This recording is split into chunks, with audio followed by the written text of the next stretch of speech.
Di negeri yang terbentang dari ribuan pulau, tidak semua langkah menuju layanan kesehatan terasa mudah. Ketika masyarakat perkotaan dapat menjangkau rumah sakit dalam hitungan menit, banyak saudara kita di pelosok Indonesia yang mampu menempuh perjalanan berjam-jam seperti melewati pegunungan, hutan, dan jembatan hanya untuk mendapatkan layanan kesehatan. Dan fasilitas, minimnya tenaga kesehatan, serta sulitnya fasilitas transportasi bukan hanya sekedar angka dalam laporan. Semua itu adalah kenyataan yang dihadapi masyarakat setiap harinya. Kenyataan yang menentukan keselamatan, kualitas hidup, dan masa depan mereka.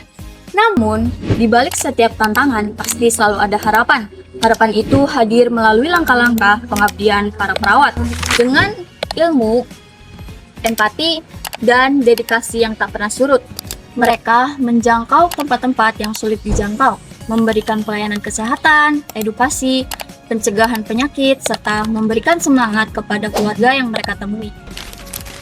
Mereka bukan hanya merawat ketika sakit itu datang, tetapi juga membangun kesehatan masyarakat, memberdayakan komunitas, dan menjadi jembatan untuk menuju kehidupan yang lebih sehat.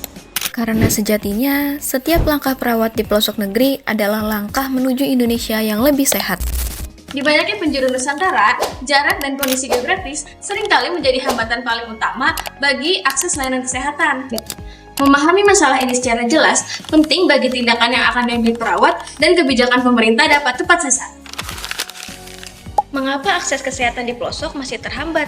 Contohnya seperti kondisi geografis pulau terpencil, pegunungan, dan wilayah pesisir mempersulit mobilitas pasien dan tenaga kesehatan. Keterbatasan fasilitas seperti pada puskesmas sering kekurangan peralatan dasar, obat esensial, dan sarana rujukan. Kemudian ada keterbatasan tenaga perawat dan tenaga kesehatan lain di daerah terpencil itu jauh sangat kurang dibandingkan di perkotaan. Hambatan dari sosial dan ekonomi dan budaya seperti pendidikan, kesehatan yang rendah, komunikasi bahasa lokal yang terjadi miskomunikasi, serta keterbatasan biaya transportasi. Kemudian infrastruktur dan teknologi jalan juga buruk. Akses listrik dan jaringan seluler yang tidak stabil juga menghambat layanan darurat dan telemedicine. Liatin apa sih? Ini loh krisis tenaga kesehatan di dalam pelosok negeri. Apa sih upaya yang bisa kita lakukan sebagai perawat? Apa ya? Apa ya? Disinilah peran perawat menjadi sangat penting. Perawat tidak hanya merawat orang yang sakit, tapi juga hadir untuk mencegah penyakit sebelum semakin parah. Melalui perawatan komunitas, perawat dapat melakukan penyuluhan kesehatan, mengajarkan perilaku hidup bersih dan sehat, atau PHBS, serta melatih warga lokal atau tokoh masyarakat setempat untuk menjadi kader kesehatan yang mampu melakukan deteksi dini, pengukuran tanda-tanda vital, dan pertolongan pertama dasar. Perawat juga dapat melakukan layanan terdistribusi, seperti lakukan klinik singkat di titik kumpul, seperti balai desa, pelabuhan kecil, kemudian kombinasikan dengan posyandu dan kunjungan rumah, screening kesehatan, dan deteksi dini agar penyakit bisa ditemukan lebih awal.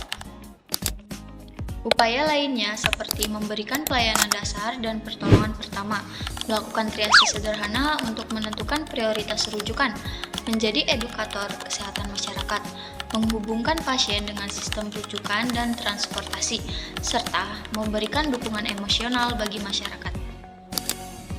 Pemerintah perlu mendukung peran ini dengan menambah distribusi tenaga kesehatan, memperkuat puskesmas pembantu, memastikan obat dan alat dasar tersedia, serta memperbaiki transportasi dan sistem rujukan di wilayah terpencil. Tanpa dukungan kebijakan, perawat akan terus bekerja sendirian menghadapi masalah yang sebenarnya membutuhkan sistem yang kuat. Perubahan tidak selalu datang dari alat mahal atau teknologi mutakhir. Sering dimulai dari langkah kecil, tindakan terencana, dan komunikasi yang tulus. Perawat di pelosok adalah agen perubahan yang mampu merangkul komunitas, mengajarkan praktik hidup sehat, dan menyelamatkan nyawa.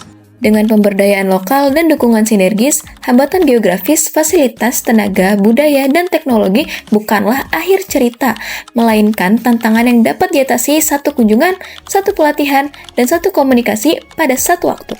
Hai teman-teman, videonya sampai sini dulu ya. Semoga bermanfaat. Terima kasih sudah menonton. Bye!